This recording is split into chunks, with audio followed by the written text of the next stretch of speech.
e nós estamos hoje iniciando o nosso segundo dia do curso Lucro Real. Estou muito feliz com a participação de todos e espero que hoje seja um dia ainda mais proveitoso para todos nós. Arrendamento mercantil. Eu estou com o regulamento aberto aqui, né? É o artigo 496 do regulamento do imposto de renda.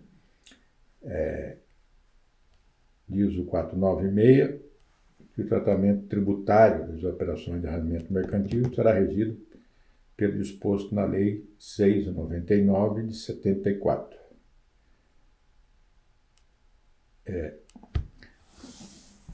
Ocorre que o CPC 06, na sua nova versão, né, que essa é R2 aí, há uma diferença entre o tratamento dado pelo CPC e o tratamento fiscal. Então, isso, evidentemente, vai resultar em adição lá no LALUR, né? Porque, pela regra fiscal, né, da Lei 6.074, continua sendo dedutível as parcelas pagas. E o CPC trata isso de forma diferente. Então, o CPC traz a definição do arrendamento como sendo o contrato ou parte do contrato que transfere o direito de usar o ativo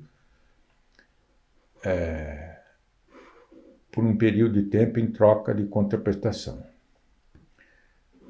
Se eu entendi direitinho, não tem mais aquela classificação em financeiro ou operacional que tinha no passado. Isso deixou de existir. Aí vem a lei das SAs, que trata dessa matéria, né? O artigo 179, que é isso que vai dar origem ao CPC, né? Pela Lei 11.638. Ontem nós falamos dela, né? Essa lei que trouxe para o direito brasileiro as regras internacionais de contabilidade. Então, pela regra contábil, que inclusive está na lei das SAs, diz o seguinte: no ativo imobilizado, 2 pontos. Os direitos que tenha por objeto bens corpóreos destinados à manutenção da atividade da companhia ou da empresa, o exercício, inclusive os decorrentes de operações que transfiram à companhia os benefícios, risco e controle desses bens. Aí está dizendo para registrar no ativo imobilizado. Então, os leasing agora, se eu entendi direitinho, eles são registrados no ativo imobilizado. E por quê? Qual é o critério que a lei está adotando? A lei das SAs, né, que foi alterada pela 11.638. Transfira à companhia os benefícios, a máquina está sendo utilizada pela empresa. Daí vem o benefício, o risco e o controle desses bens. Aqui eu achei curioso porque não fechou o negócio da aquisição, né? Porque está ainda pagando lá para a empresa que faz o arrendamento, mas levando em conta esses critérios, manda contabilizar no ativo imobilizado.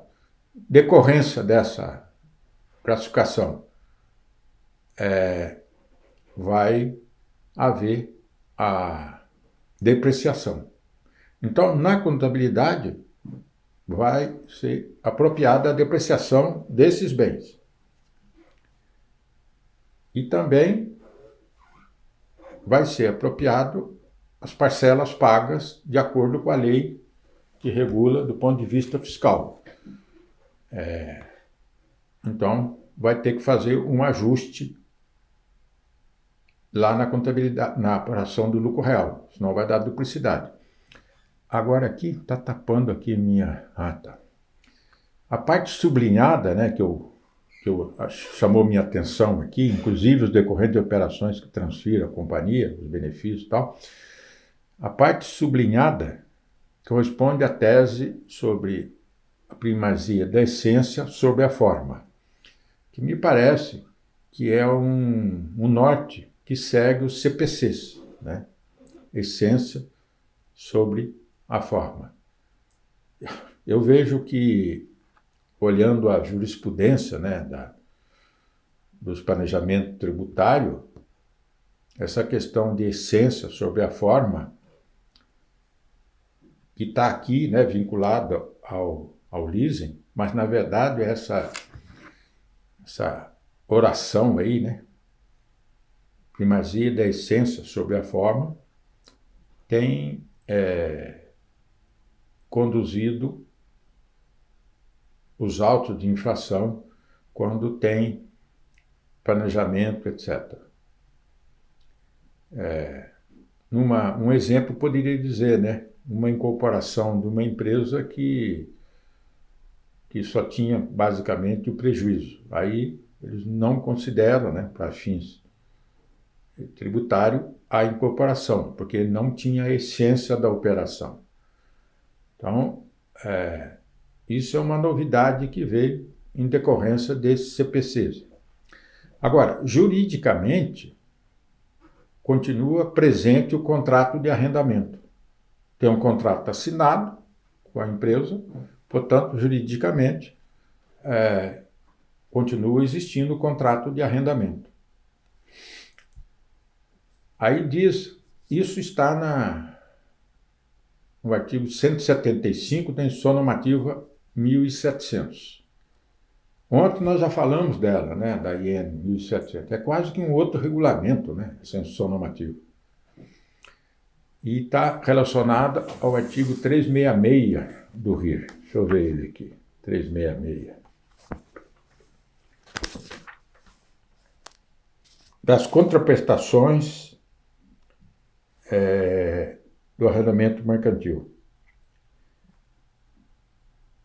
Aí é a Lei 12.973. Poderão ser computadas, para fim de determinação do decoro real, da pessoa jurídica arrendatária, as contraprestações pagas por conta do contrato de arrendamento mercantil, referente a bens intrinsecamente, etc. Ou seja, não são dedutíveis a despesa financeira, que é da outra empresa e tal.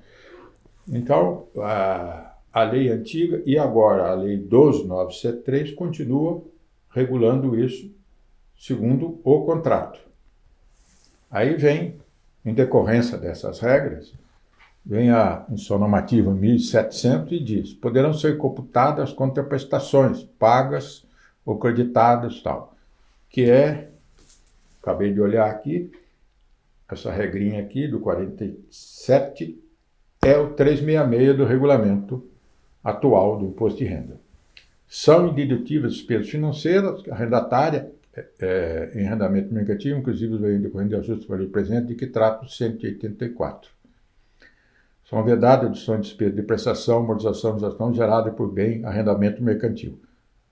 Na hipótese da arrendatária, reconheça o encargo, inclusive após o arrendamento do contrato. Então, está dito aqui, né? São indedutíveis as despesas de depreciação. Agora, do ponto de vista contábil, ela é apropriada. É por isso que decorre a adição, né, das depreciações. E o item 4 aqui, deixa eu ver, está tapando aqui a minha. Você vai tirar aí, né? Tá. Na hipótese do 3, não comporão o custo de produção dos bens e serviços encargo de depreciação, amortização e exaustão gerados por bem objeto de arrendamento mercantil. No final das contas, é só uma questão de classificação, né, contábil, porque apropria a despesa, segundo a lei fiscal, e segundo a lei contábil, apropria a depreciação.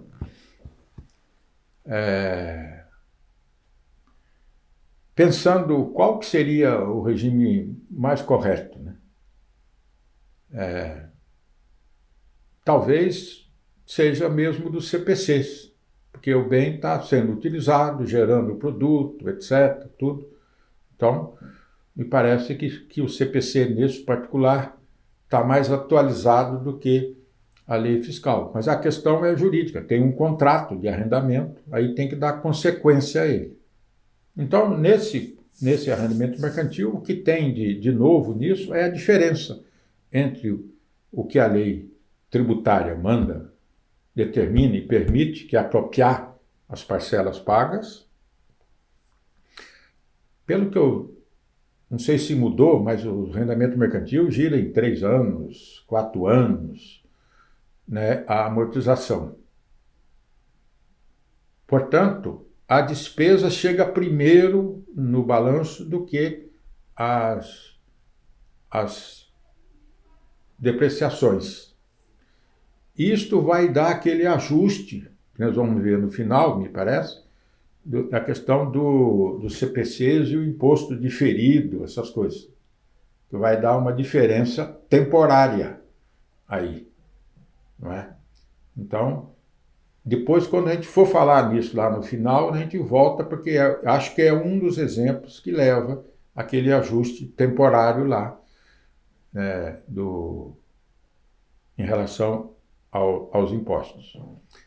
Agora, na prática, eu gostaria até de saber dos colegas que estão fazendo isso. Acredito que, do ponto de vista tributário, está seguindo o que a lei permite, né? Que é apropriar a despesa que reduz o lucro mais rápido, né? O lucro real, do que a depreciação. Acredito que é isso que deve estar acontecendo nas empresas, mesmo porque tem a lei, está no regulamento, tem que apropriar como despesa e é dedutível. Agora, despesas dedutíveis, regras para dedutibilidade.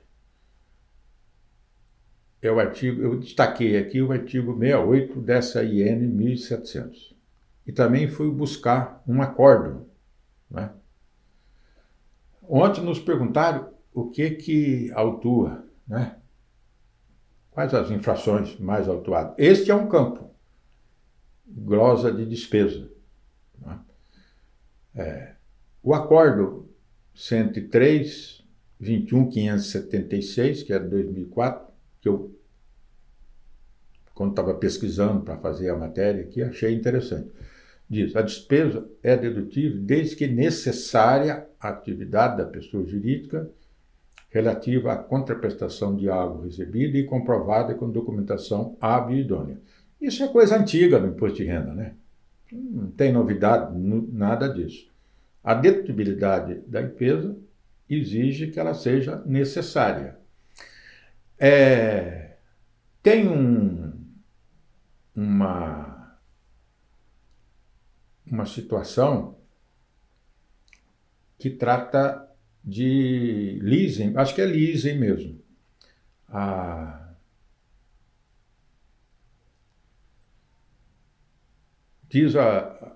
Acho que a lei diz o seguinte, que o bem só será, né, o leasing, só será dedutível se o bem estiver intrinsecamente vinculado com a área de produção. Diz isto. Aí,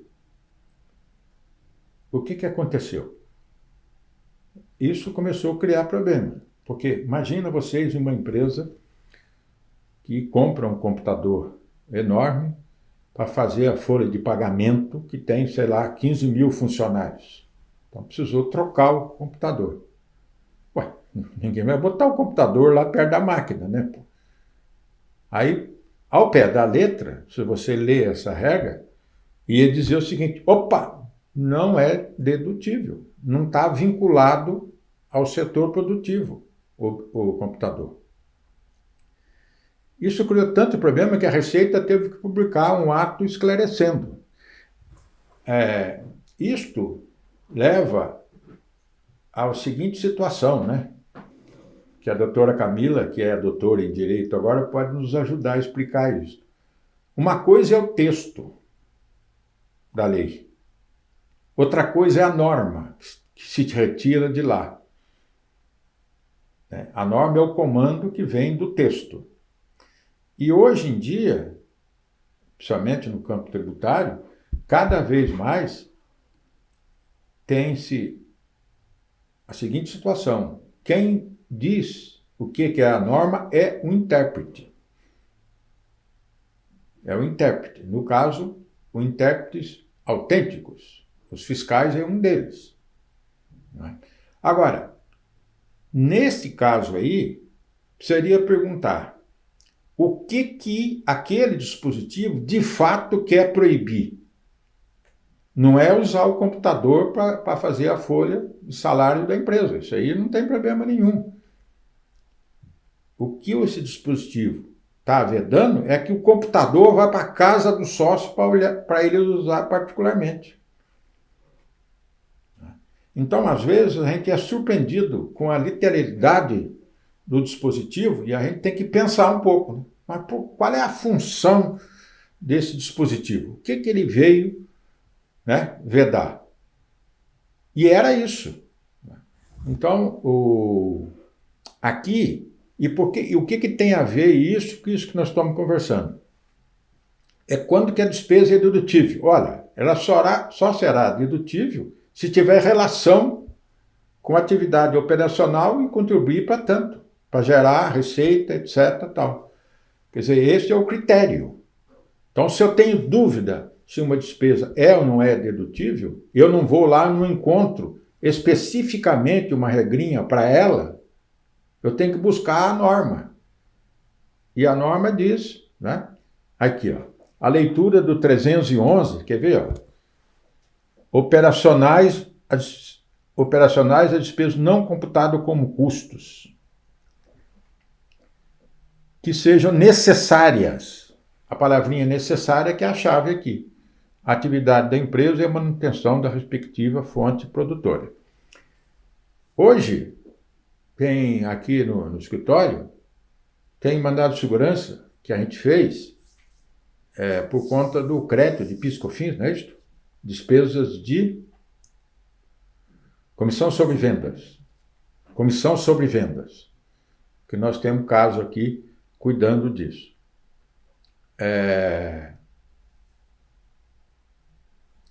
Dá crédito ou não dá crédito, né? Aí fica aquela discussão, né? Eu fui sustentar no tribunal, o tribunal negou, dizendo que não está vinculado à comissão de vendas. De fato, não está vinculado com o setor industrial, nada disso. Agora, a pergunta que se faz é o seguinte, né? Tem empresa, não é só uma, que se não tiver comissão de vendas, ela não tem a venda. Se não tem a venda, não tem a produção. Portanto, é ou não é necessária, né, uma comissão sobre venda? Essa matéria será julgada pelo Supremo. Essa matéria está lá para ser julgada. Aí diz aqui, necessárias despesas pagas ou incorridas para garantir a realização das transações ou operações realizadas com a atividade da empresa. É o caso. Né? Então, comissão de vendas. Não é necessária a despesa? Necessária. Admitida como operacionais as despesas usuais ou normais com o tipo de transações, operações ou atividade da empresa. No passado, o exemplo que citava para isso aqui era a empresa que comprava um avião. Né? O exemplo mais utilizado era esse. A empresa comprou um avião. E aí, as contraprestações do pagamento são dedutíveis ou não? Aí, como é que nós vamos dizer que sim ou que não? Vai depender qual é o uso que se dá ao avião. Se a empresa tem, por exemplo, várias unidades dentro do território e por conta disso, para ter agilidade, etc., tem um avião que carrega o executivo daqui para lá, etc., ela está contribuindo para gerar a receita. E é necessária. Então, é isso que eu estou dizendo. Na prática, o que a gente tem que fazer para decidir isso? É esse tipo de raciocínio que tem que fazer. Para encontrar a regra, se é dedutível ou não é. Não, agora ele comprou um avião que só usa para a família dele, ir para lá e para cá, etc. Não tem nada a ver com a empresa. Não é? Então, são esses critérios, né, necessários, normais, etc. Normais é relacionado àquela atividade. Então, esse é o critério antigo, já no imposto de renda, mas que continua sendo fonte de autuação. O fisco entende que não é despesa de propaganda, né? Tanto o problema deu, né? E dá até hoje, que não aceita lá no PIS/COFINS, aceitou lá no caso da máquina de vendas, né? Não sei o que jogou no CARF. Ricardo Eletro, jogou lá. Dessa forma, para ser dedutível, a despesa operacional deve ser necessária, normal ou usual.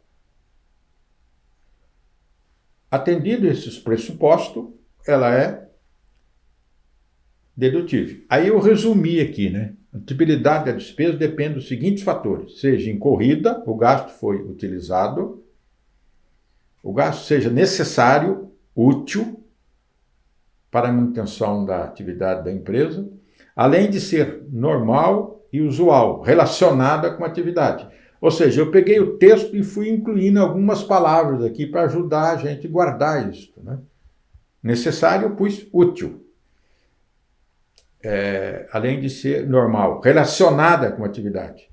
E a comprovação. Então, essas são as regrinhas para definir se a despesa é ou não é dedutível. Doutora, tem alguma coisa nessa aí? Não, doutor, eu acho que realmente essa parte, né, quando é feita essa análise, realmente a chance da gente ter uma resposta que resolva todos os problemas relacionados às despesas é o melhor caminho, né? O que a gente vê normalmente que os clientes questionam muito são itens que normalmente são utilizados tanto para a atuação da empresa como no particular. Um caso, por exemplo, que a gente tem também, além do avião, que eu acho que é um exemplo perfeito para demonstrar essa situação, é também o carro. Às vezes nós temos carros de empresas que o funcionário que tem esse carro, ele não é obrigado a devolver o carro durante o final de semana, ele utiliza o carro durante o final de semana. E aí fica a questão, eu posso apropriar essa despesa como dedutível, sendo que de segunda a sexta-feira ele utiliza o carro dentro para utilização mesmo no serviço, às vezes ele é um representante comercial, às vezes, enfim, precisa visitar clientes, ou então, mas no final de semana não tem o controle do que ele faz com o carro, ele pode pegar esse carro e viajar para a praia, para o litoral com a família, enfim, como que eu faço esse tipo de análise? E aí a gente percebe, se a gente analisasse esse carro de segunda a sexta-feira, ele seria uma despesa operacional, ela é necessária e ela é, nas palavras que o doutor utilizou, ela é útil, né? Ela é relacionada com a atividade, mas sábado e domingo não. Então, qual é a alternativa que nós vemos nesses casos? Bom, então ao invés de apropriar a despesa total, a gente pode apropriar a despesa de forma parcial, que é aquilo que a gente fala da quantidade de dias trabalhados e quantidade de dias não trabalhados. Se eu tenho 7 dias na semana e eu trabalho 5 dias com esse carro, então eu aproprio 5 sobre 7 do valor dessa despesa. E assim sucessivamente. Então, realmente é muito importante a gente fazer essa análise quando a gente vai verificar as despesas que a empresa tem, exatamente para tentar fugir de qualquer risco de questionamento fazendário. Outro ponto que eu vejo muito relacionado a essas despesas serem consideradas dedutíveis ou não, é que às vezes acontece algum tipo de acidente dentro da empresa que na verdade é relacionado ao risco do negócio realizado. E é muito fácil nesses tipos de acidente, por exemplo, o carro bateu ou então aconteceu alguma coisa dentro da empresa que gerou uma despesa, as pessoas questionarem e falarem, mas Camila, tá dentro da minha empresa, estava dentro da atividade, isso não posso ser considerado como um risco, uma despesa usual? E aí realmente vale a análise de caso a caso para a gente tentar segregar se de fato é uma despesa usual ou se efetivamente é uma despesa decorrente do risco do trabalho exercido por essa empresa. Eu acho que esses dois pontos realmente são fáceis de serem confundidos, é uma análise caso a caso, não existe uma regrinha padrão, mas que realmente a gente tem que tomar um cuidado adicional, porque quando a gente começa a confundir esse risco do trabalho e eventual despesa necessária para a execução da atividade, é aí que a gente entra num campo que pode gerar um risco de questionamento fazendário. Mas acho que é isso, doutor. E aqui foi resumido, aqui, né, nessa... eu pus aqui um resumo de tudo que foi dito, né? Necessidade mais normalidade, mais usualidade, igual casualidade, transparência ou conformidade, que é... Então, o que tem de... que me parece que tem de novo no direito brasileiro é realmente essa questão, né? Isso é mais para os advogados, né? Mas dá para entender perfeitamente. O texto é o texto. Agora, o comando que dele surge, quem diz qual é o intérprete. É por isso que muitas coisas vão bater no Supremo, gente. É por essas razões. Aí dá para entender, né? Por que vai parar o Supremo? Boa parte das coisas que não se consegue deduzir. Vamos ver se a gente acha exemplo que foi parar no Supremo, o que é receita, né? Por exemplo, na área tributária, foi bater lá. Agora, desde, sei lá, quase 15 anos atrás, nos seminários a gente dizia, caramba, como é que o imposto, o ICMS que está embutido no preço, tem que ser receita para tributar se ele não fica em poder da empresa? Isso não tem sentido chamar isso de receita. E só resolveu assim quando o Supremo ingressou. E isso tem a ver também, né, lá que é por dentro, aquele negócio do ICM lá que é por dentro. É isso que contribuiu para dar essas confusões. Agora, isso não acabou. Agora tem esse negócio aí do adicional aí do imposto de renda, do CM, né? Que está uma briga aí, o DIFAL, né? O DIFAL vai parar de novo na justiça. Aí fico me perguntando como é que as empresas fazem. Faz parte da atividade, né? Enfrentar isso. Vamos para frente? Provisões. Eu poderia dizer que são pouquíssimas provisões que são dedutíveis. Quase nenhuma. Quando a gente estuda contabilidade, a gente aprende a diferença entre provisão e reservas, né? Reserva para incentivo, não sei o quê, tal. E provisões. Aí eu fui buscar um conceito de provisão, para ficar registrado aqui, do mestre Silvério e o Viceconte, que eu sempre cito, né, esses autores, porque eles têm livro disso, importante. Então ele diz, o termo provisões refere à despesa com perda de ativos ou à constituição de obrigações. Para nós é mais fácil entender provisão quando relaciona a obrigação.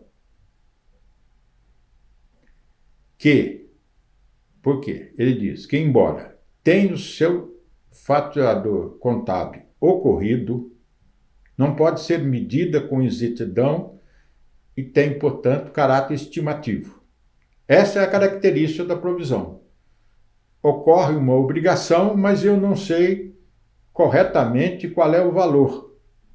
Mas eu sei que vai ter pode ter uma despesa, uma perda, etc. Aí provisiona para isso. E por que provisiona, né? Os contadores podiam me ajudar a explicar. É que a provisão, o que ela vai fazer, eu acho? Ela vai deixar a dedutibilidade junto com o fato que ocorreu, embora ele venha no futuro. É isso que eu do ponto de vista assim, que eu fico pensando assim. A provisão, ela tem esse efeito. Eu antecipo, do ponto de vista contábil, um evento que ainda não ocorreu efetivamente, mas que impactou o meu resultado. Aconteceu aqui. Aí eu provisiono. Acontece isso. No mesmo sentido, olha aqui, ó. Eu fui lá no manual de contabilidade, né, que todos nós lemos esse manual aqui, né? Por ações, leciona que as provisões podem ser distinguidas de outros passivos quando há incerteza. Essa é uma característica da provisão, sobre os prazos e valor que serão desembolsados ou exigidos para a sua liquidação. Aí vem o parecer normativo 110, antigo, de 71, mas está vigente ainda. Aí diz, assim, determinada despesa originária em obrigação contratual ou contraprestação de serviço, porém, perfeitamente identificado, gera um passivo exigido, enquanto não for pago, ele é logicamente dedutível do lucro tributável. Outra coisa será estimar-se um gasto sem identificação e pretender onerar a conta de resultado, sem mesmo conhecer a sua quantificação definitiva, mediante a condição de uma reserva, ainda que sob o nome de provisão. Aqui o parecer está dizendo, olha, para ser isto aqui, eu tenho que ter o evento presente que pode se concretizar no futuro. Essas são as notas típicas da provisão. As provisões estão autorizadas, estão indicadas nos artigos 341 e 343 do RIR.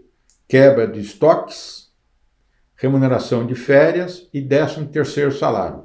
Eu só encontrei essas autorizadas. Mas, na prática, as empresas fazem outras provisões. Aí elas serão indedutíveis. E vai repercutir naquele negócio lá do IR sobre questões contábeis, né? Então, de provisão é um lugar, né, que quase não sobrou nada autorizada, né, para ser dedutível. Despesa com propaganda. Aqui, a doutrina separa os termos. Vamos ver como é que é. Eu achei esse livro aqui, que é da Trevisan, que é a professora, ela leciona Publicidade e Propaganda na PUC de Campinas. Então ela diz, propaganda é associada à propagação de ideias políticas, religiosas, partidárias, etc., para influenciar um comportamento. Agora nós estamos na época de saber o que é propaganda, né? Vai vir agora aí a propaganda. Já a publicidade, diz ela, com a Revolução Industrial e o capitalismo, né, teria alcançado um sentido mais comercial, tornando-se uma ferramenta de comunicação para convencer o público consumidor de um produto, serviço ou marca.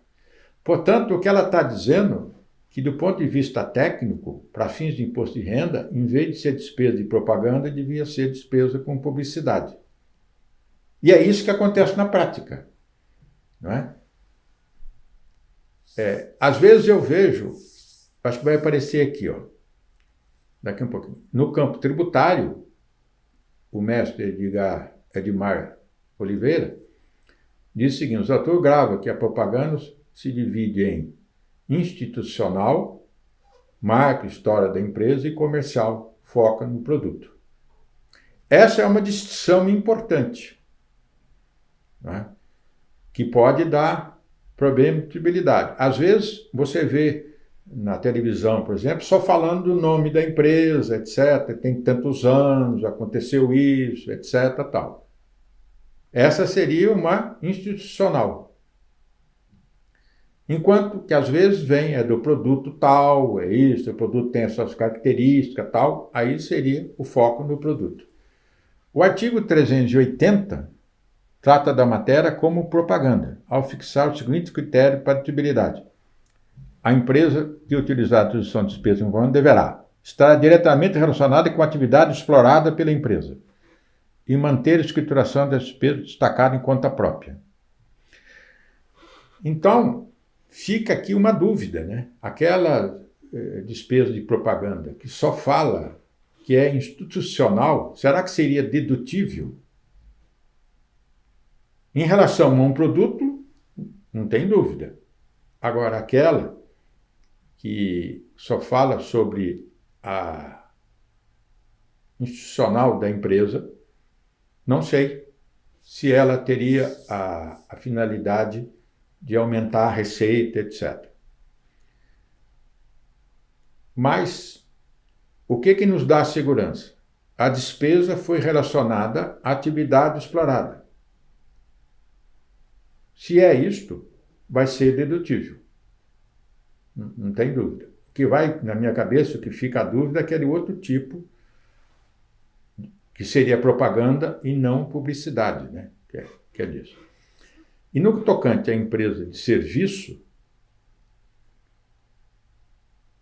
a empresa prestadora de serviço de propaganda, que é outra coisa, que precisa levar em conta, né, na hora de dizer se é dedutível ou não, deverá estar registrado no cadastro de pessoas e manter a escrituração contábil regular.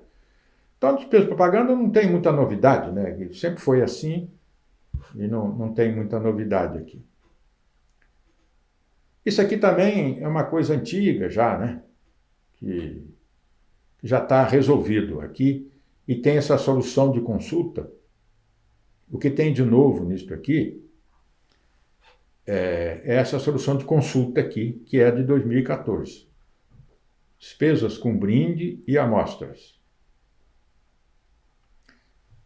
Brinde e amostras, a primeira coisa é não tem muito valor comercial e é poucas unidades que se entrega para a pessoa. Aí é brinde ou amostra.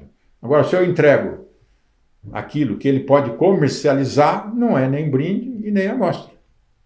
Que eu acho que é isso que está aqui nessa solução de consulta.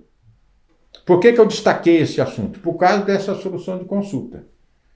Aí ela diz o seguinte, né? Imposto de renda, despesas com brinde, indedutibilidade. Conceito. Nos termos do artigo 13 da 9 de dezembro, são indedutíveis para fim de as despesas com brindes. São indedutíveis. O termo brindes, tal, refere a mercadorias que não constituem objeto normal da atividade da empresa, adquirido com a finalidade específica de distribuição gratuita ao consumidor ou ao usuário final, objetivando promover a empresa ou o produto, em que a forma de contemplação é instantânea. Embora possa ser de diminuto em nenhum valor comercial, como as amostras, no decreto tal, desta se diferencia, pois não se trata de produto, fragmento ou parte de mercadoria ou quantidade estritamente necessária a dar a conhecer a sua natureza. Portanto, o foco aqui da receita é sobre os brindes, não é bem sobre as amostras. As amostras eles estão admitindo. Agora, o brinde, não.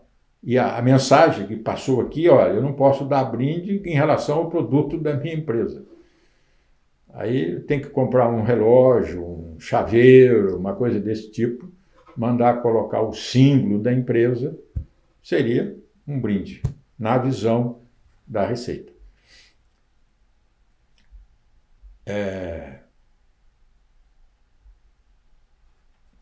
Sim. Agora vamos tratar da dedutívelidade dos tributos. E eu vou aproveitar aqui para dar notícia que saiu uma lei recente, eu vi hoje no jornal, sobre a transação tributária, que é um elemento novo no Brasil. A transação ela está prevista no Código Tributário, que é de 1966. E só, acho que é 2018 a lei, né, Camila? Que regulou a transação.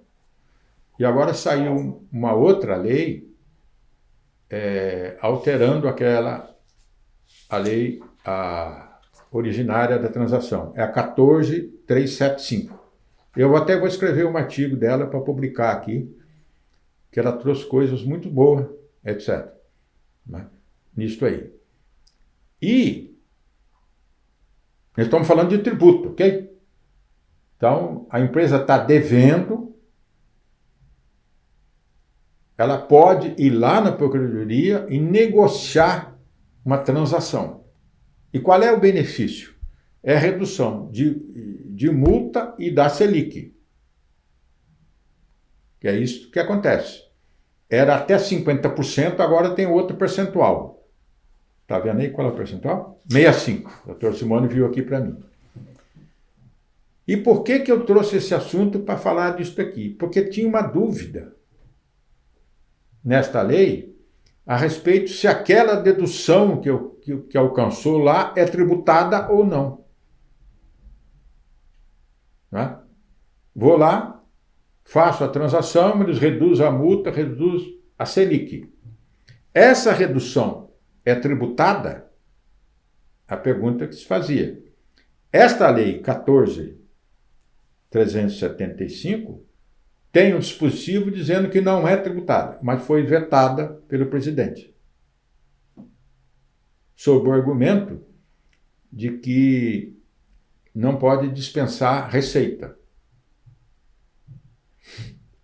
Eu acho que, na prática, o problema resolve de outra maneira. Nós estamos falando de tributo.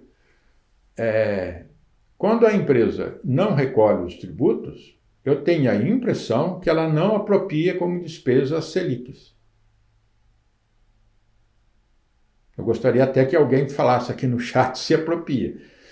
Eu acho que vocês não apropriam. Então, se eu negociar lá na Procuradoria, que tiver redução, mas eu também tive uma despesa que eu não apropriei. Então, isso é capaz de se acertar por isso. Né? É capaz de acertar, porque se eu não apropriei e agora eu negociei, etc., que eu não posso dizer que eu vou tributar o que reduziu e algo que eu não apropriei como despesa. Camila, o que você pensa disso? Doutor, o senhor pediu para o pessoal participar no chat. O Carlos, ele disse que de fato ele não apropria. Ele não apropria. Mas é isso que eu acho que acontece, viu, doutor? Na verdade, quando você vai lá na Procuradoria negociar que eles reduzem, agora está dizendo que tem que tributar o que reduziu. Mas eu não pus a despesa. Ela nunca esteve registrada na contabilidade, né? Então é o caso, me parece que é o caso, não. Então agora eu vou apropriar e depois vou tributar. Na verdade, a briga aí vai ficar no PIS/COFINS. Né? Porque a lei mandava tirar, inclusive, do PIS/COFINS e agora foi vetado. Bom, mas voltando aqui, né? Aliás, Camila, a gente deveria marcar no nosso calendário de fazer um dia desse negócio da transação. Isso é uma coisa muito importante para as empresas. Fazer um dia, uma discussão desta lei aí da transação, que é uma coisa importante. Principalmente as empresas que estão em dificuldade, empresa que entra em recuperação judicial, essas coisas. Né? O 352 do RIR diz que são detidos segundo o regime de competência. Isso não se aplica ao imposto de renda, ok? Não é?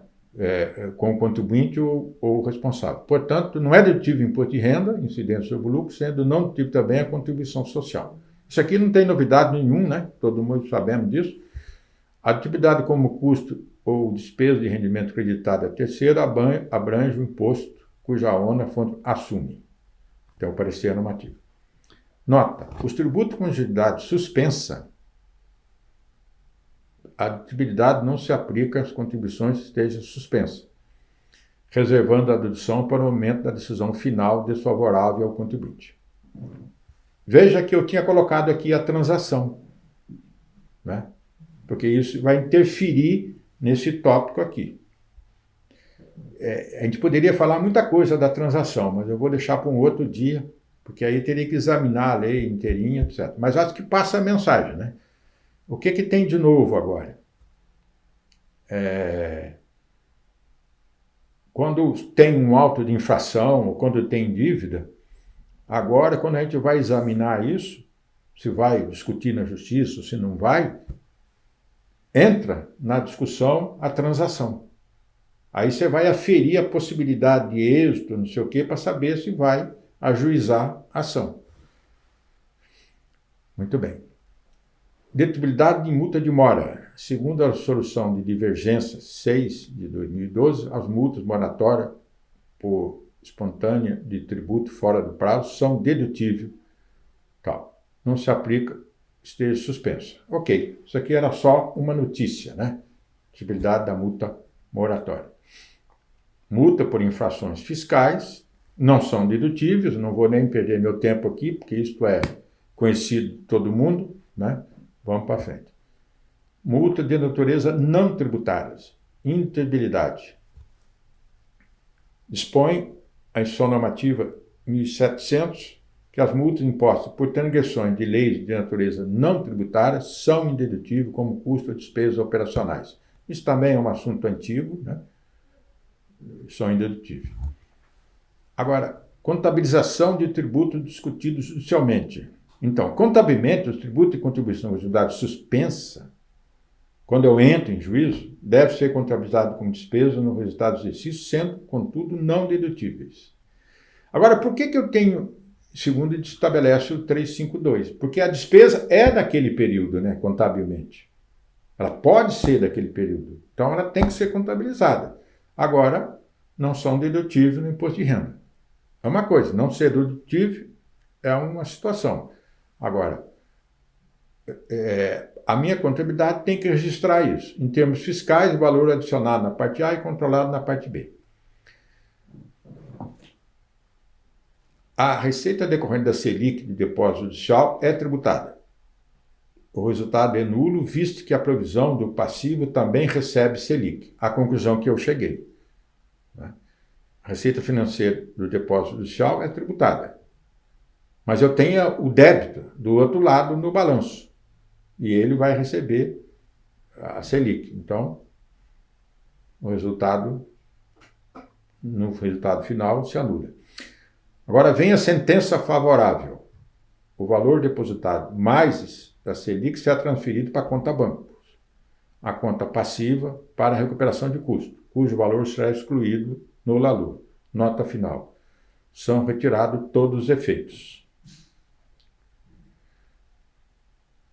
Se eu ganho a ação, né, o valor depositado mais Selic vai para o banco. A conta passiva para a recuperação de custo, cujo valor será excluído no LALUR. Então, anula os efeitos. Conversão do depósito judicial, sentença desfavorável. O valor depositado judicialmente autorizado será transferido para a conta obrigação, pagamento. O valor de despesa controlado na parte B será excluído na parte A. E resolveu tudo, né, no tocante. Se eu ver se eu destaquei a decisão do Supremo aqui. Destaquei. Está aqui. A questão da Selic na repetição de indébito. Isto aí foi decorrência mais direta lá naquela ação do PIS/COFINS. Né? Aí me procuraram com esse assunto. Tributa Selic ou não tributa? Bom, na época eu encontrei uma decisão do tribunal lá do Rio Grande do Sul. E foi isso que permitiu as ações chegar ao Supremo.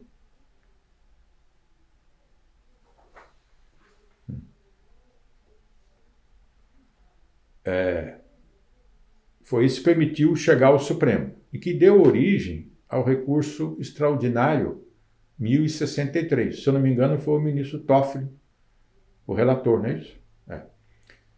O CTF decidiu pela não tributação no imposto de renda dos juros Selic, sob o valor da repetição do indébito.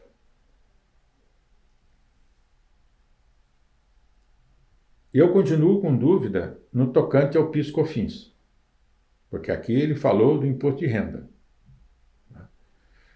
Nesse recurso especial, qual foi a base jurídica para não mandar tributar? O STF reafirmou que a taxa Selic é composta por 2 elementos indissociáveis. Quando eu fui fazer o mandado de segurança, eu estudei e verifiquei que é isso mesmo. a Selic é composta de uma parte de correção monetária, que está embutido, quando forma a Selic, tem uma parte de correção monetária. E o resto é juros de mora, que possui caráter indenizatório e tem como finalidade a recomposição dos gastos incorridos pelo credor enquanto esteve privado da posse. Então, qual é o raciocínio que o Supremo fez? Caramba, eu recolhi o PIS/COFINS indevidamente, né? Que não tinha sobre a receita. Agora eu vou pegar de volta. E ao pegar de volta, vem com a taxa Selic. E se eu tributar a taxa Selic, é como se eu pegasse um pedaço daquele meu direito, né? Que é isso que ia acontecer do ponto de vista econômico, e foi por essas razões que o Supremo afastou a tributação da Selic. Assim, ficou afastada a tese de que a indenização da Selic teria a função de repor os lucros cessantes, que é a tese da Receita Federal. Na verdade, ele diz que é emergente, né? Danos emergentes, etc.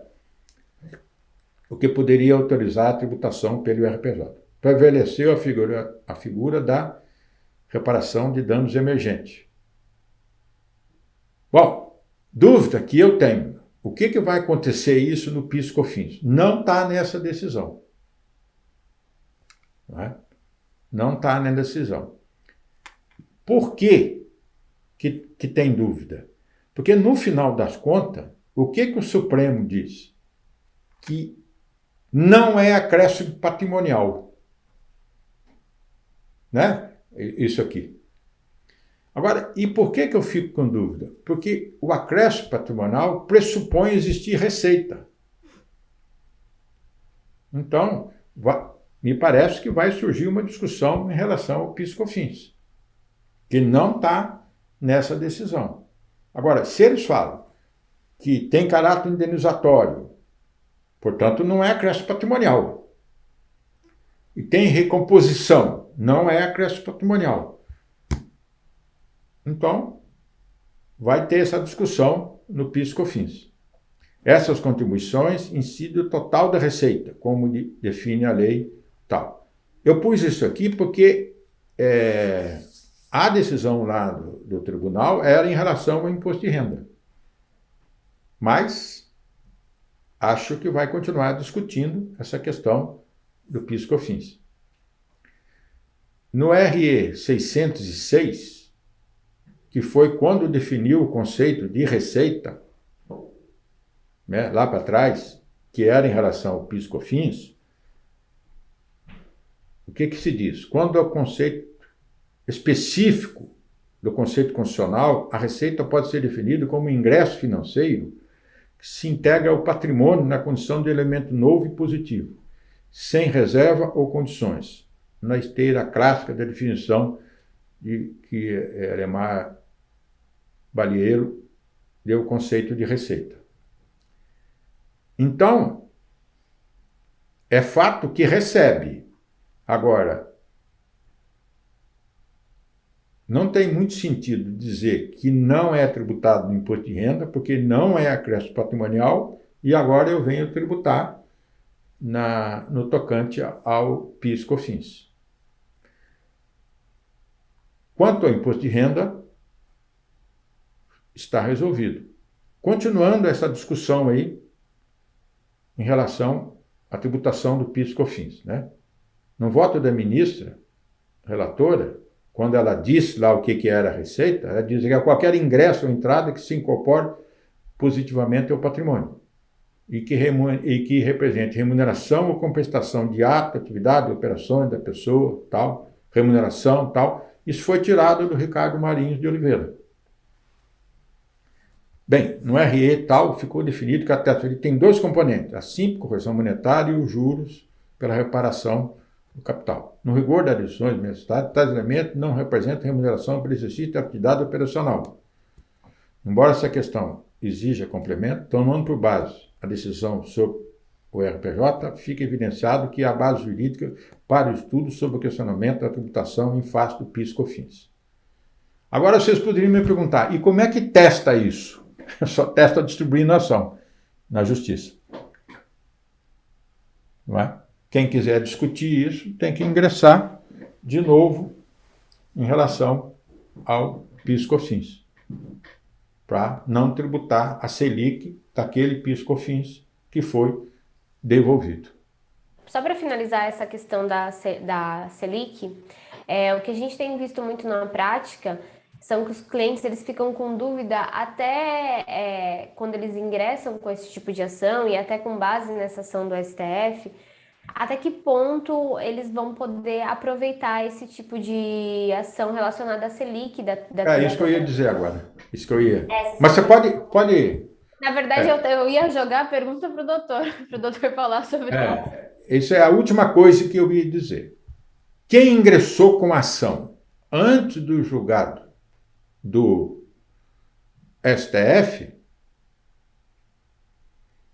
né, é uma situação. Quem não colocou ação vai depender se eles modularem os efeitos, que eu acho que não ocorreu ainda, a modulação dos efeitos. E o que é a modulação, né, dos efeitos? É fixar o elemento temporal da decisão, se ela vai voltar no tempo ou se é a partir dela. De todos os casos que aconteceram, quem tinha ação esteve garantido o efeito pretérito, chama ex tunc, volta no tempo, desde quando ele distribuiu a ação. Quem não interpôs a ação, quando modula os efeitos, é a partir da decisão do Supremo. Então, eu acho que isso vai resolver assim. Né? E agora vamos esperar se eles vão dar a modulação, porque eu não vi na decisão ali modulação. Possivelmente deva ter recurso da Procuradoria e vai resolver isso. O que mostra, né, gente, que é o seguinte: essa questão da modulação nos coloca a raciocinar o seguinte: havendo razões e dúvida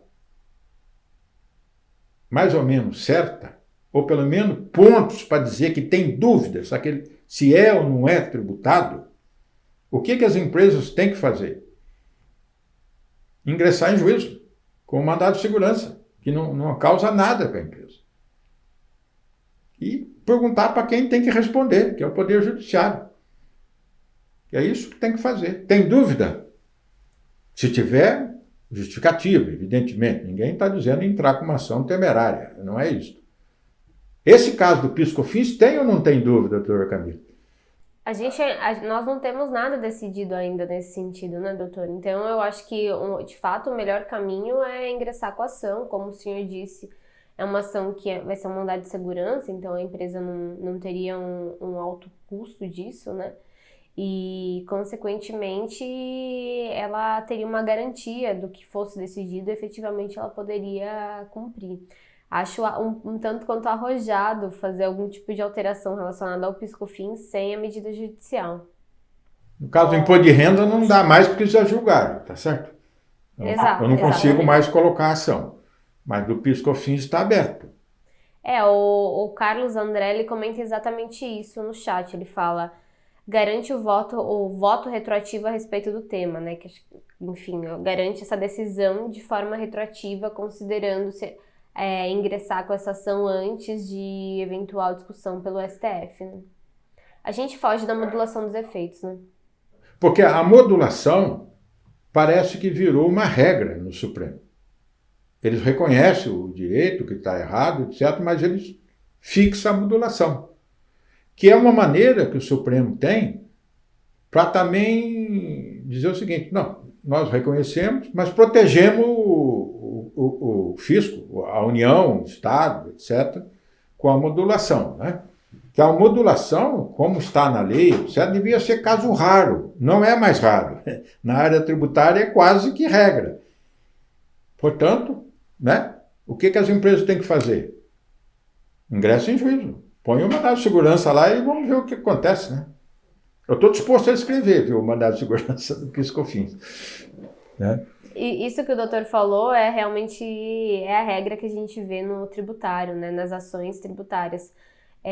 Sempre vem com aquele mesmo discurso de dano ao erário público, enfim, essas questões, e acaba tendo a modulação dos efeitos sempre para frente. Mas quando nós vamos estudar a lei que trata da modulação, a modulação foi feita para aquelas situações que não tem como resolver. Por exemplo, o pai teve um filho fora do casamento, reconheceu, não é? Tem que preservar isso, não importa a data.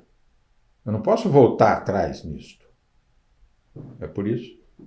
Então, agora aí, na área tributária, está se levando em conta a questão do possível prejuízo que dá ao fisco.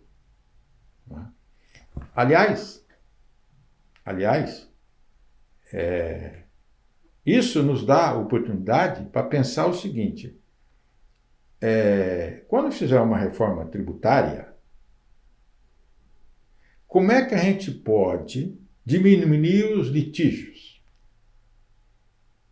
Não é? Como é que pode diminuir? Porque hoje tem muito litígio do ponto de vista tributário. Ocorre que hoje, do jeito que está a estrutura, eu tenho que começar na primeira instância e chegar ao Supremo. Ação direta de inconstitucionalidade não é possível colocar, porque ela tem lá um rito. Então, tem gente que defende que quando publica uma lei, começou a ter dúvidas sobre ela, ter um sistema que vai direto perguntar para o Supremo. Eu não sei se isso é positivo ou não é, mas eu vejo muita gente defendendo essa ideia. Quer dizer, saiu uma lei, começa a questionar muito. Aí caberia a própria Procuradoria, por exemplo, isso que eu vejo gente dizendo, não, então você vai entrar lá diretamente, ou seja, lá naquela lista que está na Constituição das entidades que podem entrar com ação direta, poria o fisco, né? O fisco não, a Fazenda, né? Entrando com isso. Muito bem, vamos lá? Doutor, se me permite um adendo, hoje eu tô cheia dos adendos, né, doutor?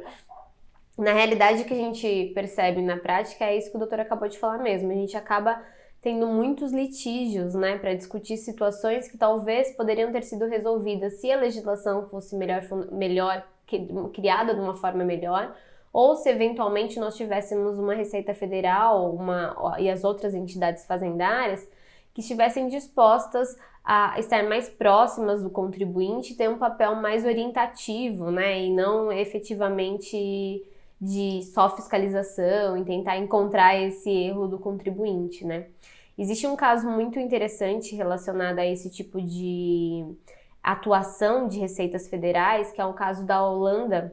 Na Holanda, nós tínhamos uma Receita Federal que também tinha esse perfil mais de fiscalização, de ir atrás, né, efetivamente de um eventual erro do contribuinte. E foi criado um tipo de política lá exatamente para ampliar e aproximar mais as entidades fazendárias do contribuinte.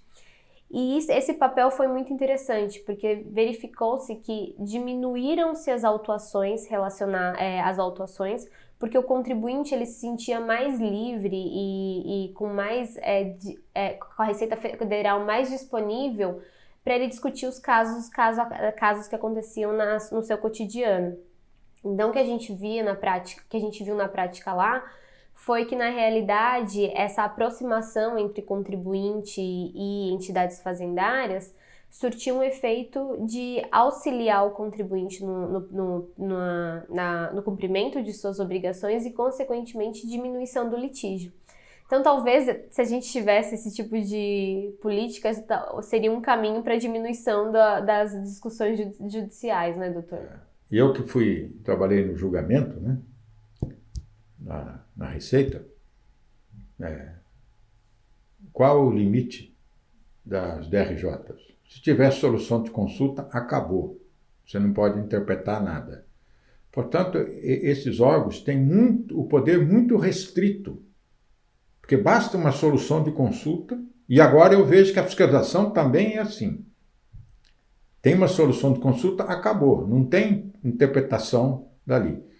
E agora eu noto que às vezes não tem solução de consulta. Porque eu estou há 20 anos advogando, eu nunca fiz uma consulta. As pessoas vêm comigo e falam, eu não faço consulta. Eu não faço consulta porque eu acho que dá errado, na maioria das vezes. Agora eu noto que gera consulta internamente. Um órgão pergunta e sai, e aquilo acabou, né? Então, é isso que você está falando. Mas isso é um assunto que... Vamos embora, senão nós vamos ficar aqui conversando, né? E eu quase não gosto de conversar, né? Então, vamos seguir? Agora subvenções. Essa é a primeira?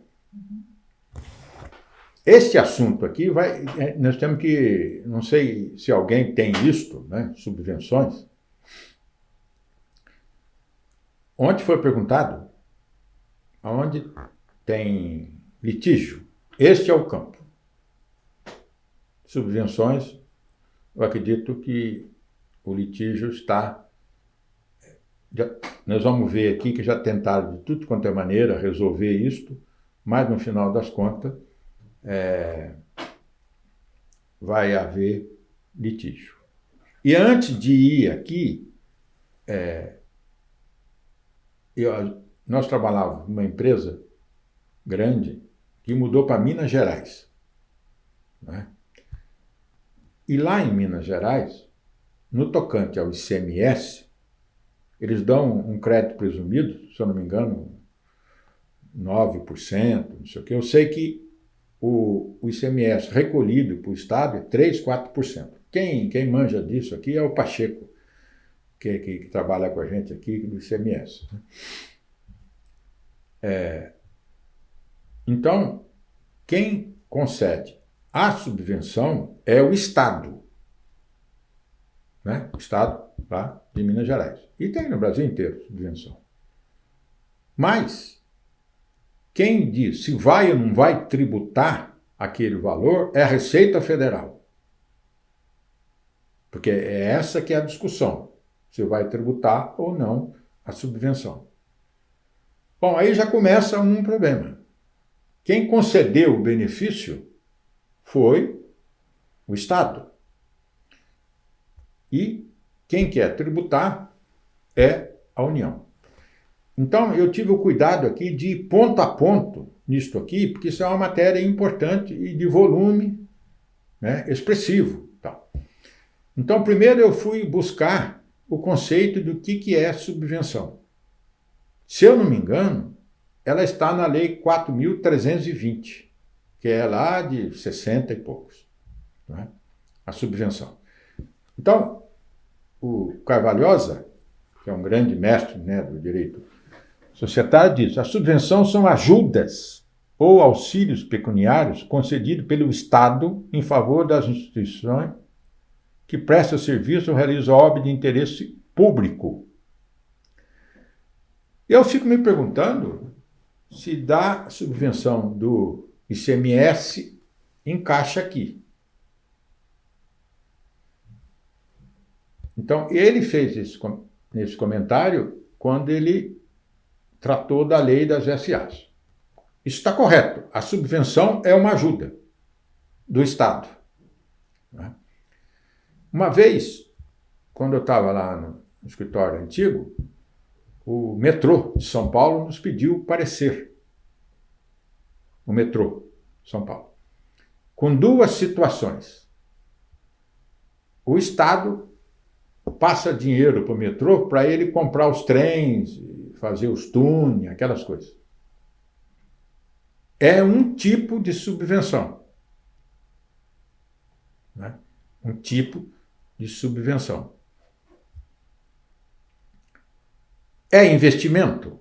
É investimento. Ele vai gerar vai comprar os trens, etc. Tal. E o Estado também dava subvenção para o metrô quanto à tarifa que ele cobra do contribuinte, do usuário. Então, vamos supor que fosse R$2, ele dizia, cobra 1,60 e os 40 nós colocamos em lugar do usuário. Então, aí surge a classificação em subvenção para investimento e subvenção para custeio. A legislação do imposto de renda diz que a subvenção para custeio é tributada. Para custeio. E a subvenção para investimento não é tributada. É isso que está na legislação. O que eu penso disso? Por que o custeio é de um jeito e por que o investimento é de outro? Olhando assim do ponto de vista contábil, com calma, a gente percebe que, no caso do metrô, ele apropriou o custo correspondente ao serviço prestado. E quando o Estado vem dar o dinheiro, é como se ele devolvesse o custo para o metrô. Bom, então, se ele apropriou, ele reduziu o resultado. Agora entrou a subvenção, agora eu tributo. Na verdade, é um encontro de contas. Mas, né, eu fui buscar por que é diferente o custeio do investimento. Na verdade, eu acho que acontece isso. Eu apropriou a despesa, eu venho e pago a despesa. Então, não tem a despesa, anula isso aí. Agora, não tem discussão que subvenção para custeio é tributada. A discussão está na subvenção para investimento. Então, no regime do decreto 1598, a subvenção de custeio é tributada, que é o artigo 441. E a subvenção para investimento, não é tributada. Eu acho que ficou claro, né, a diferença de um e de outro. Só que os contadores, como eu disse, poderão dizer, bom, na verdade, a de custeio está anulando uma despesa que eu não banquei. É isso que está acontecendo, de fato, né? Porque as duas são auxílios. Então, você fica perguntando por que uma tributa e por que outra não, né? Quanto à subvenção para investimento, dispõe o artigo 38 do decreto 1598. As subvenções para investimento, inclusive mediante isenção ou redução de impostos concedida como estímulo, aqui que está o problema. Nessa parte negritada aqui. Inclusive mediante isenção ou redução de impostos concedidas como estímulo à implantação ou expansão de empreendimentos econômicos. É aqui que a Receita se pega. Ela só admite se o recurso passado resulte nisso. A implantação ou expansão do empreendimento econômico. Comprar mais máquina, aumentar o prédio, coisa desse tipo. Essa é a linguagem do 1598. É aqui que a Receita se pega para dizer que aquele, por exemplo, lá de Minas Gerais, que eles concedem, mas não... Lá de Minas Gerais, eles concedem, desde que a empresa mude para Minas Gerais, tenha tantos funcionários, tenha não sei o que, eles colocam lá umas condições. Mas, normalmente, a condição não é ampliar a fábrica e nem fazer investimentos. Então, a Receita se pega nisso. Aí diz o seguinte, e as doações feitas não serão terminadas, desde que registrada como reserva de capital, que somente poderia ser utilizada para absorver prejuízo. Essa questão de registrar em reserva de capital foi mudada, né? Nós vamos ver daqui a pouquinho. Agora tem uma reserva para incentivos, né? Para obter prejuízo e tal. No regime do decreto 1598, a não tributação da subvenção para investimento exigia a aplicação dos recursos na implantação. A Receita Federal usa esse termo aqui, ó, sincronia entre o que deu a subvenção e o que recebeu a subvenção. Sincronia no que sentido? O recurso recebido tem que ser aplicado. Bom, vamos seguindo aqui. A subvenção era classificada diretamente em conta de reserva, de capital, como determinava o artigo 182. E por que que não é mais registrada como reserva de capital? E por que que não? Ou seja, essa confusão que está nisso aqui também tem ponto de relação com os CPCs. Porque esse dispositivo, que era reserva de capital, né, senhor? Os senhores que são contadores sabem que não passa por conta de resultado. Vai direto à conta patrimonial. Quando era reserva de capital, a discussão se era ou não era tributada era mais difícil de fazer, porque não passava pelo resultado. Ia direto para a reserva de capital. E agora, esse dispositivo foi revogado pela Lei 11.638, a fim de garantir a conformidade em relação às regras contábeis, que é o CPC 07.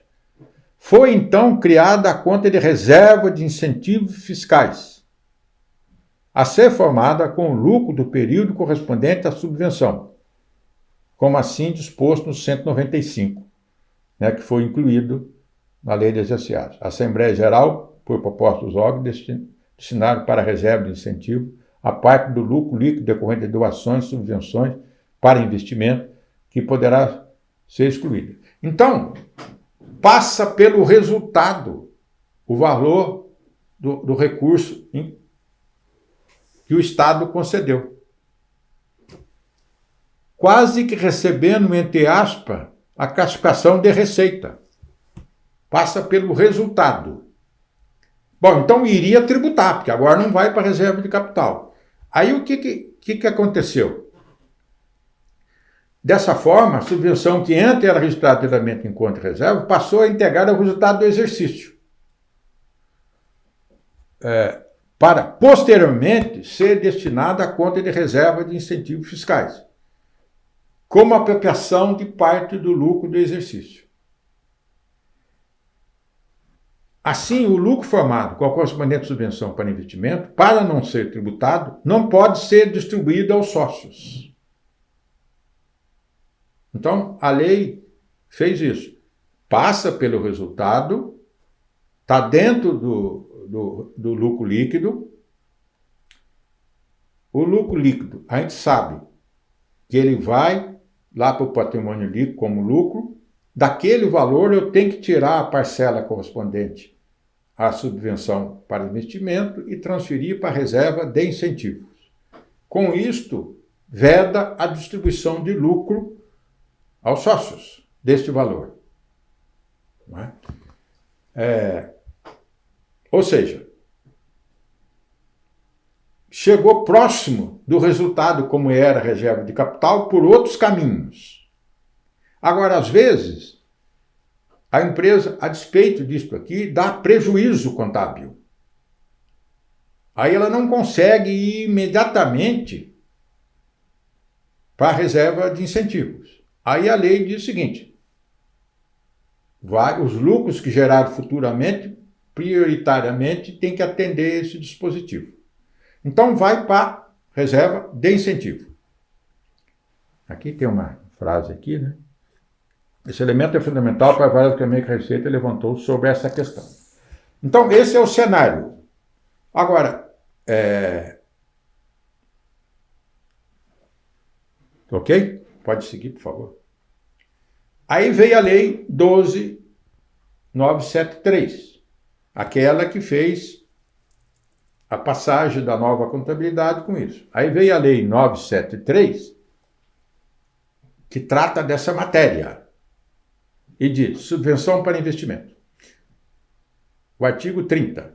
As subvenções para investimento, inclusive mediante isenção, redução concedida como estímulo, tal, não serão computadas na terminação do lucro real, desde que seja registrado em reserva de lucro, a que se refere o 195, que é aquela reserva de incentivo, que somente será utilizada para absorção de prejuízos, desde que anteriormente já tenha totalmente absorvido a demais reserva, e aumento de capital. Gente, essa questão de aumento de capital me deu muito trabalho para saber como é que não pode distribuir lucro e como é que eu posso aumentar o capital? Né? Não pode distribuir lucro sobre isso, mas está dizendo que pode aumentar o capital. Ou seja, a reserva de incentivos ela pode ser usada para aumentar o capital. Mas, veja, que estava dizendo que não posso distribuir lucro. Então, eu não distribuo lucro, mas eu distribuo as cotas da empresa resultante desse aumento de capital. O que eu pensei sobre isso? Por que a lei, a despeito de dizer não pode distribuir lucro para o sócio?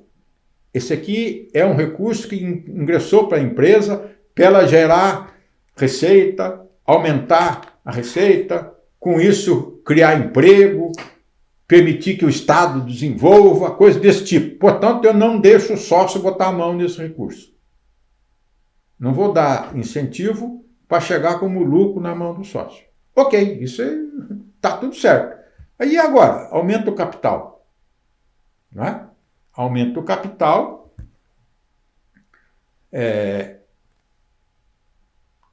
Aumentar o capital não significa necessariamente que passou recurso para o sócio. Só passou as cotas.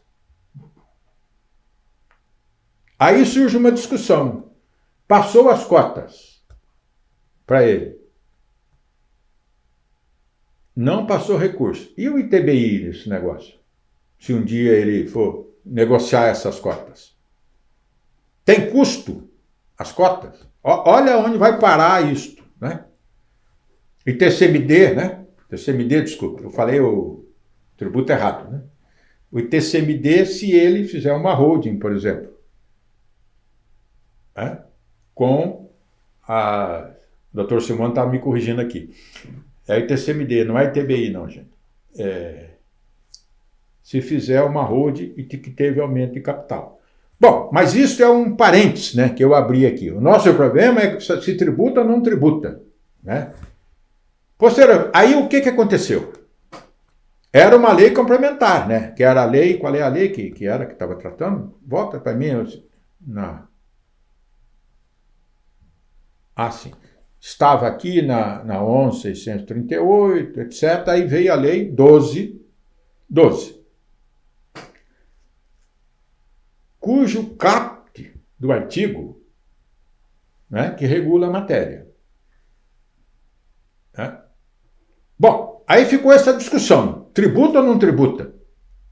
Aí o que fizeram? Uma lei complementar, que é essa 160 aqui. Incluiu ao artigo 30, aqui, os seguintes parágrafos. Gente, isso dá confusão. Porque como é que eu faço agora se tem um comando no caput e o comando dos parágrafos não bate muito bem com o caput? Aí começa a surgir discussão. Vamos ver o que diz os parágrafos. Os incentivos e benefícios fiscais ou financeiros relativos ao imposto de renda, ao imposto previsto no inciso 2 do caput, do artigo 195, imposto de renda, né? Concedido pelos estados, são considerados subvenções para investimento. Esse trecho aí precisa ser sublinhado. Quando a lei diz são considerados, em direito é assim, são considerados. Portanto, não cabe outra interpretação. A lei deu a natureza. São considerados para investimento. Então, quando o Estado concede um incentivo, segundo as regras que ele tem que seguir, e diz que é para investimento, agora, pelo parágrafo 4º, não cabe outro intérprete dizer qual é a natureza. A natureza foi dada pelo parágrafo 4º. Essa é uma interpretação. Toda vez que aparece nas regras, são considerados, a figura muito próxima é uma ficção jurídica. Vou dar um exemplo de ficção, bem que eu gosto muito. Quando para um navio no porto e acontece um crime dentro do navio, um navio internacional, quem que pode investigar? O país de origem. Porque aquilo é considerado uma extensão do território dele, do país de origem. Evidentemente que é uma ficção, né? Ele está aqui, não está lá no país. Então, isso é um bom exemplo de ficção. É aqui que vai dar o ponto da discussão. Não é? O parágrafo 4º diz que é considerado. Se o Estado regulou segundo as regras e qualificou como incentivo, outro intérprete não pode dar outra qualificação. É isso que está escrito aqui. Subvenções para investimentos. Agora, onde que está o problema? É quando eu começo a relacionar o parágrafo 4º com o caput. Porque o caput diz, concedida como estímulo à implantação ou investimento econômicos. A pergunta que eu faço é o seguinte, da onde que a Receita Federal vai tirar o que lhe interessa? É do parágrafo 4º ou do caput? Se ela tirar do caput, lá está escrito o quê? Estímulo à implantação ou expansão do empreendimento. Agora, se olhar o parágrafo 4º, isto estaria presente nas cogitações que o Estado fez para conceder o incentivo. Porque ele diz, são considerados investimento.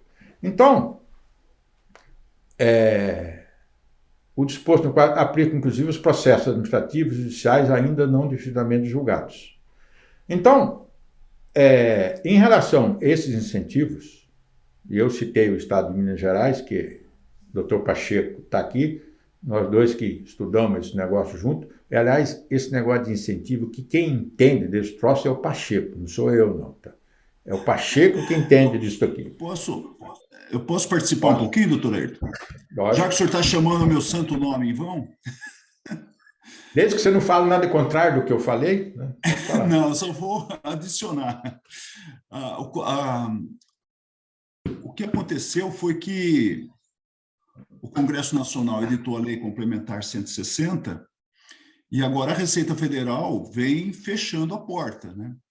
Tentando controlar um pouco esse benefício que foi concedido pelo Congresso Nacional. E dentre essas soluções de consultas que têm saído a respeito dessa matéria, tem uma que me pareceu muito pertinente e muito lógica, que é o seguinte: a Receita Federal admite o crédito presumido como um incentivo, porém, ela não admite o ICMS pago nas aquisições como custo. Não, eu ia falar isso. Como custo dedutível. Ah, o senhor ia falar? Tá, então me antecipei. Não, mas não tem problema. Não, eu acho que isso precisa de uma atenção especial, porque me parece lógico isso. A Receita Federal pegou no contrapé o contribuinte que lança o crédito presumido como subvenção para investimento e não oferece a tributação, e ao mesmo tempo que ele deixa o ICMS pago nas aquisições como custo dedutível. Então, é um perigo isso. As pessoas que estão assistindo essa apresentação do Dr. Ayrton precisam tomar cuidado com relação a essa matéria. Muito obrigado, Dr. Ayrton. Desculpe atrapalhar aí. Imagina, não atrapalhou nada.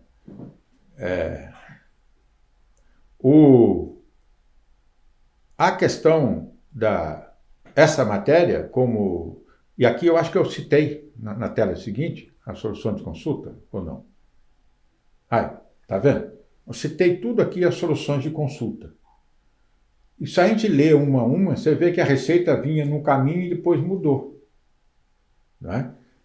Ela vem, a solução de consulta 11 de 2020, concluiu que a lei atribuía todo incentivo atinente à natureza de benefício fiscal que não susceitava ao comando do parecer normativo 112, com vista ao enquadramento como subvenção. Aí veio a 145 em sentido oposto, significa dizer, né, gente, se tem sentido oposto, a própria Receita Federal tem dúvida sobre a matéria. Ela veio em sentido oposto, firmou o entendimento que a recepção do benefício exige que esteja vinculada ao estímulo à implantação, que é a tese do parecer COSIT 11 de 2011, eu estou falando, não, 11, solução de consulta 11, que pega a tese desse parecer que é de 78.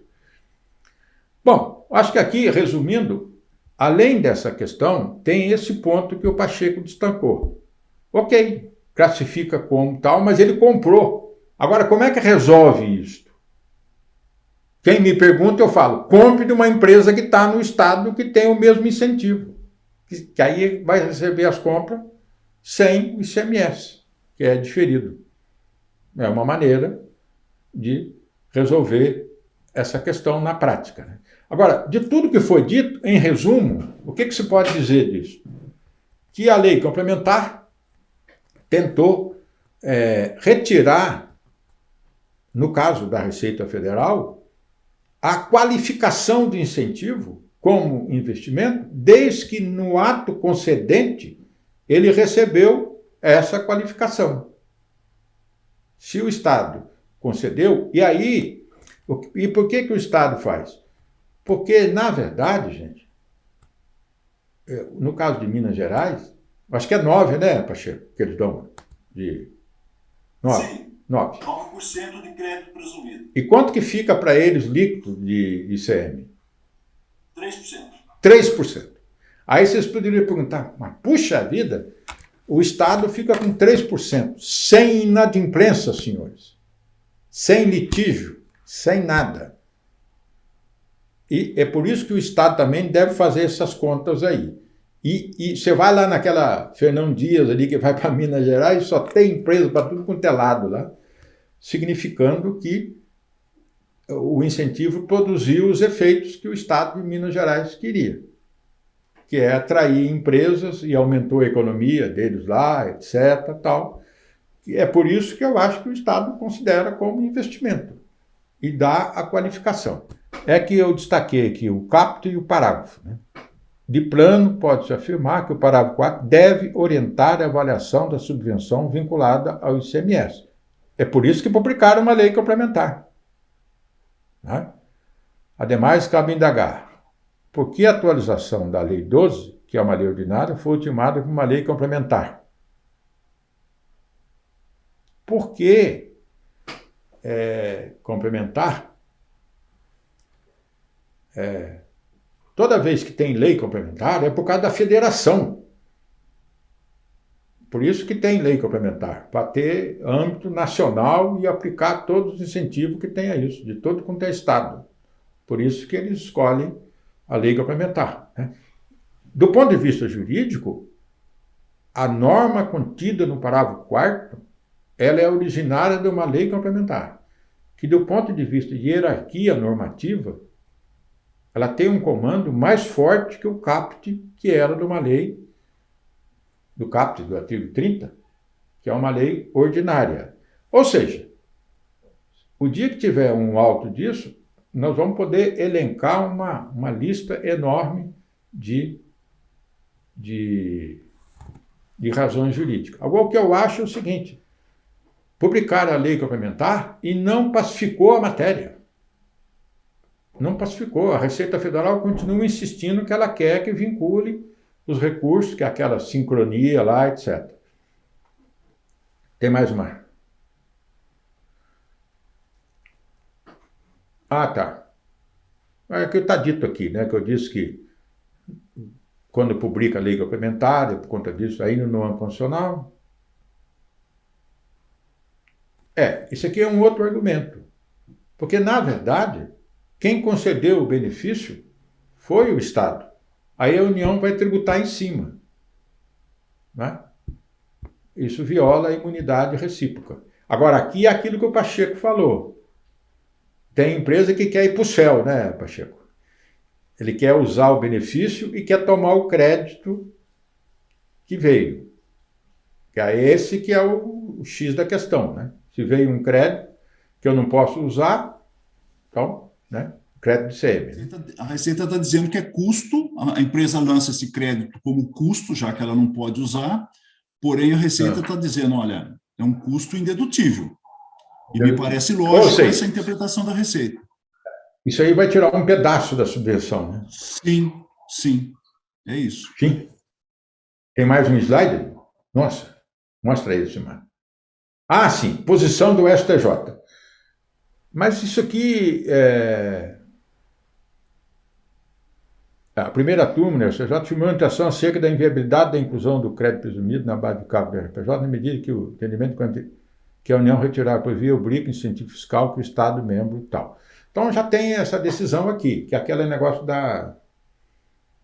um Estado não pode tributar o outro. A segunda turma do RESP, que é o Supremo, quando foi observado que, como a primeira sessão negou que o imposto de renda incide sobre o crédito presumido com fundamentação ligada à relação da União, se tornou irrelevante a controvérsia sobre a classificação da subvenção como custeio e investimento. Eu pus isso aqui porque é o seguinte, a gente vai reunindo as matérias, né? É isso que se faz.